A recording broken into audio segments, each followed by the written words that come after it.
नमस्कार, मी कृपा राजेंद्र सपकाळ बुलेटिन मध्ये आपलं स्वागत करते। बुलेटिनच्या सुरुवातीलाच महत्त्वाची बातमी आहे। डॉक्टरांचा संप तातडीनं मागे घेण्याचे निर्देश हायकोर्टाने दिलेले आहेत। तुमची बाजू ऐकून घेऊ, मात्र संप तातडीनं मागे घेणं आवश्यक असल्याचं हायकोर्टाने म्हटलंय।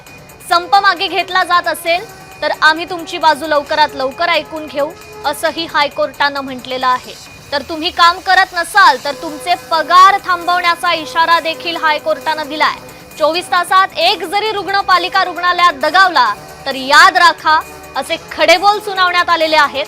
काम बंद केलं मग पगार घेणंही बंद करा असंही कोर्टाकडून सुनावण्यात आलेलं आहे।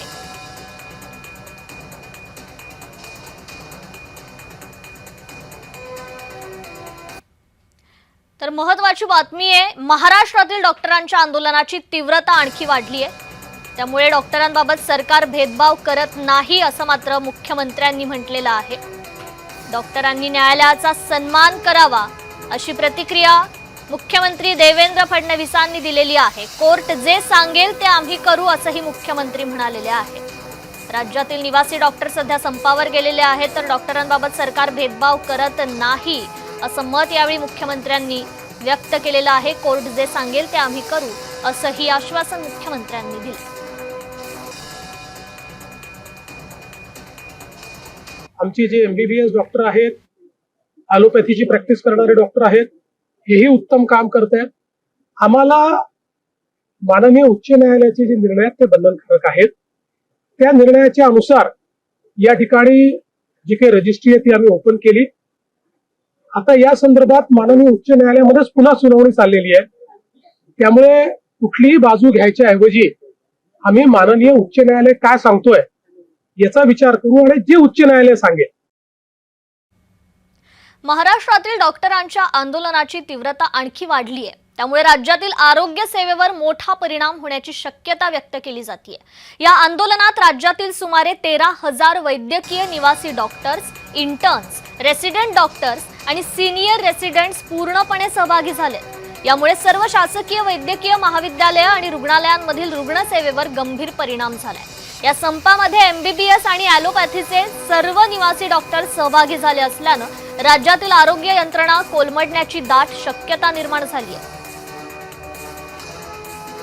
मुंबई, पुणे, नागपूरसह राज्यभरात खरं तर हे डॉक्टर संपावर गेलेले आहेत। त्यामुळे कुठेतरी वैद्यकीय सेवा आता कोलमडण्याची भीती व्यक्त केली जाते।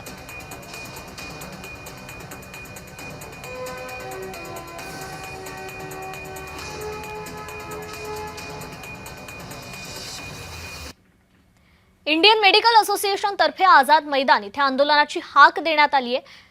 याचाच आढावा घेतलाय आमच्या प्रतिनिधी भाग्यश्री प्रधान आचार्य यांनी।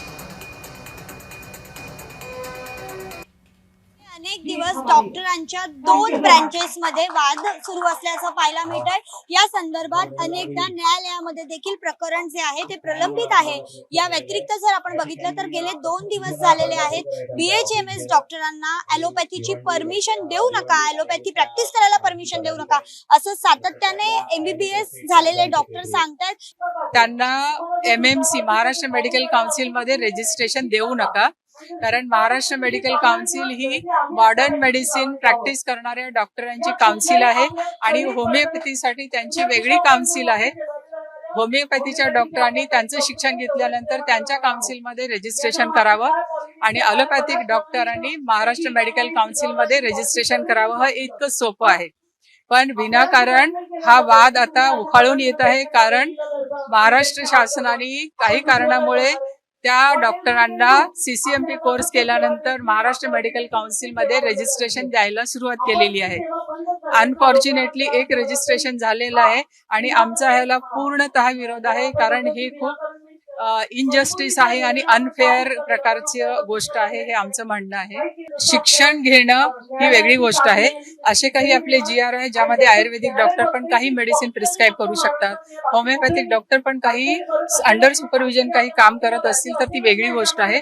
पण एखाद्या काउन्सिल मध्ये रजिस्ट्रेशन करणं ही खूप वेगळी गोष्ट आहे आणि त्याच्यासाठी आमचं हे आंदोलन चालू आहे। व्हिडिओ जर्नलिस्ट ललित सह मी भाग्यश्री प्रधान आचार्य, जय महाराष्ट्र, मुंबई। मुंबईसह पुण्यातील डॉक्टर देखील संपावर आहेत, त्यांच्या काय प्रतिक्रिया आहेत पाहूया। कमला नेहरू हॉस्पिटल आहे, तिथल्या डॉक्टर्सने आज आंदोलन पुकारलेलं आहे आणि आज GR लवकरात लवकर मागे घ्यावा, अन्यथा उद्या सगळी मेडिकल सर्व्हिसेस आम्ही बंद करू, असा देखील त्यांनी इशारा दिलेला आहे. आपल्यासोबत काही डॉक्टर्स आहेत, त्यांच्यावर जाणून घेऊया काय आता नेमकी तुमची भूमिका आहे. किती दिवस हे आंदोलन? महाराष्ट्र शासनाने 3 तारखेला बीएचएमएस स्टुडंटसाठी शिक्षण रजिस्ट्रेशन चालू केलेलं आहे. जर रजिस्ट्रेशन त्वरित बंद नाही केलं तर कालपासून तर पूर्ण महाराष्ट्रामध्ये शासकीय असेल, शासकीय वैद्यकीय महाविद्यालय असतील, शासकीय सरकारी दवाखाने असतील, तिथे ओपीडी बंद होते. उद्यापासून जर नाही झालं शासनाने आम्हाला कडक शब्दामध्ये तीव्र निषेध आम्ही व्यक्त करतो. जर आम्ही 550-600 मार्क घेण्यासाठी तेवढा अभ्यास करून कष्ट करून MBBS मध्ये ऍडमिशन घेतो, तेच BHMS साठी तेवढा कट ऑफ नसतो, त्याचा कट ऑफ निश्चितच आमच्यापेक्षा कमी असते. पण ते जर लोक BHMS करून 1 वर्षाचा CCNP कोर्स करतात आणि आमच्या शेजारी बसून आमच्यासोबत प्रॅक्टिस करणार, तर हा कुठला आमच्यावरती न्याय आहे? ठीक, आम्ही आता तरी आमची एमर्जन्सी सर्व्हिसेस चालू आहे. तुम्ही जे विचार केला तुम्हाला खंत नाहीये का? ही खंत सरकारने पण बाळगावी आणि आमच्यासारखा निर्णय द्यावा एवढी. पुण्याहून मी आदित्य पवार, जय महाराष्ट्र. तर पुण्यापाठोपाठ कोल्हापुरातील डॉक्टरांचं नेमकं काय म्हणणं आहे ते देखील पाहूयात. महाराष्ट्रातील MBBS डॉक्टरांचा संप आहे आणि कोल्हापुरातील CPR रुग्णालयाच्या दारातही डॉक्टर आता संपावर उभारलेले आहेत. आपण पाहत असाल की MBBS चे डॉक्टर हे सर्व संपावर उभारले आहेत. गेल्या काही दिवसापासून चाललेला संप आहे, डॉक्टरांचा विरोध डॉक्टरांचा आहे. काय सांगाल, होमिओपॅथिक आणि MBBS डॉक्टर मध्ये संप चालू आहे, काय तुमचं म्हणणं आहे? आता सध्या अशी परिस्थिती आहे की गव्हर्नमेंटनी एक सर्टिफिकेट पास केलेलं आहे जिथे होमिओपॅथीचे डॉक्टर्स जे आहेत ते त्यांना अवेलेबल होत आहे सर्टिफिकेट, आणि ते त्या मार्गाने ॲलोपॅथिक ड्रग्स प्रिस्क्राईब करू शकत आहेत. तर हे आमच्या डॉक्टर्ससाठी कन्सर्निंग आहेत, कारण त्यांचा जो कोर्स आहे हा CCMPचा कोर्स तो 1 वर्षाचा असतो आणि तो एवढा इनफ नाहीये त्यांना एवढं नॉलेज असायला की ते प्रिस्क्राईब करू शकतील त्या टाईपचे ड्रग्स. सो हे पेशंटसाठी खूप हार्मफुल आहे. त्यांना ॲडव्हर्स ड्रग रिॲक्शन्स असू शकतात किंवा लॉंग टर्म साईड इफेक्ट्स असू शकतात आणि इमर्जन्सी केसेस कन्वर्ट होऊ शकतात त्यांचे. कुठलेही इमर्जन्सी सर्व्हिसेस आम्ही बंद केले नाहीत. सगळे जे पण लाईफ सेव्हिंग प्रोसिजर आहेत, जे पण आपले रुटीन इमर्जन्सी सेवा जे जसं चालू असते आम्ही तसं चालू आहे. पेशंट सेफ्टी आमच्यासाठी खूप जास्त इम्पॉर्टंट आहे, म्हणून आम्ही कुठल्याही इमर्जन्सी सर्व्हिसेसमध्ये अडचण आणू दिलं नाही. सगळं व्यवस्थित चालू आहे. फक्त आम्ही OPD सर्व्हिसेस जे नॉन इमर्जन्सी असतात फक्त तेच बंद आहे. अमरसिंह पाटील, जय महाराष्ट्र.